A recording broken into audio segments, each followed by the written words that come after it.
Imaginez un avion de chasse qui refuse de s'envoler. C'est exactement ce qu'est une Formule 1, un laboratoire de physique lancé à 350 km/h. Chaque millimètre carré est conçu pour défier les lois de la nature. Tout commence au cœur de la machine, avec ce qu'on n'appelle plus un moteur, mais une unité de puissance. Pour atteindre 1000 chevaux avec un simple V6 de 1,6 litres, les ingénieurs utilisent la thermodynamique pour recycler l'énergie. Un turbocompresseur densifie l'air pour exploser la puissance, tandis que deux systèmes électriques, le MGU-H et le MGU-K, capturent la chaleur des échappements et l'énergie cinétique du freinage. Rien ne se perd, tout se transforme en vitesse pure.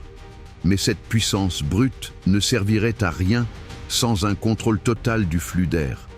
C'est ici qu'entre en scène la mécanique des fluides et le célèbre principe de Bernoulli.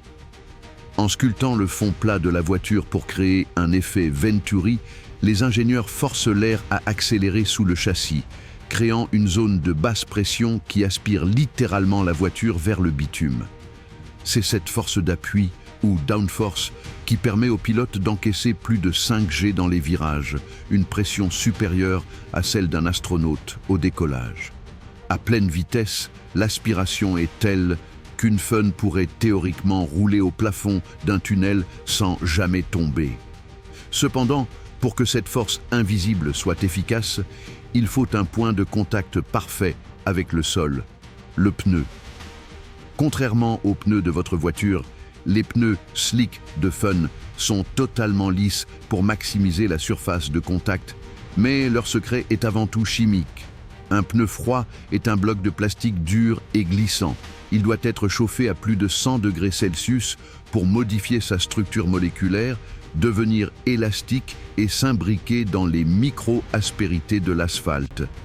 C'est cette symbiose entre la chaleur, la gomme et le bitume qui crée l'adhérence nécessaire pour transformer les trajectoires en ligne droite.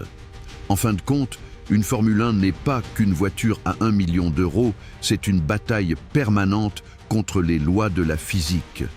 Entre récupération d'énergie, dépression d'air et chimie des matériaux, c'est la science qui, à chaque seconde, décide du vainqueur.